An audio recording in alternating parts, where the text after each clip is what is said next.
Afternoon, welcome. This is Jamb year 2010 government pass question number 46, and the question number 46 says the hand of Nigerians foreign mission in a Commonwealth nation is known as dash. The hand of Nigerians foreign mission in a Commonwealth nation is known as dash. What this question is saying is that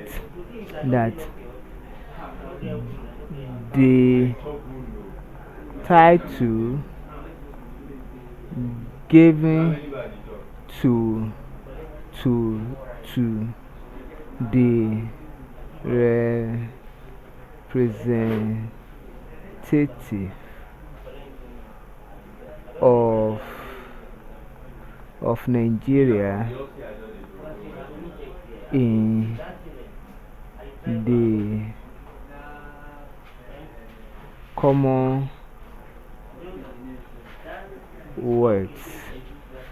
of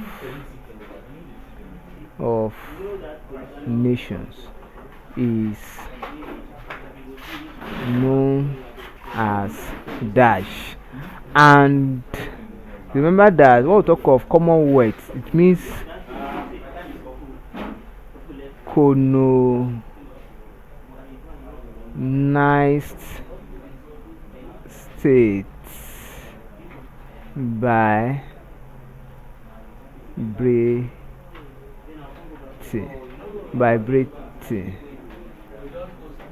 So that is what it means. So option A say ambassador, B say charge d'affaires, C say attaché, D say high commissioner.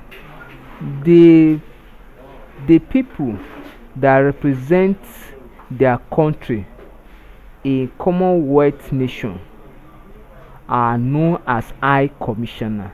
So option D is correct. Thank you and God bless you. Kindly subscribe for more of our videos.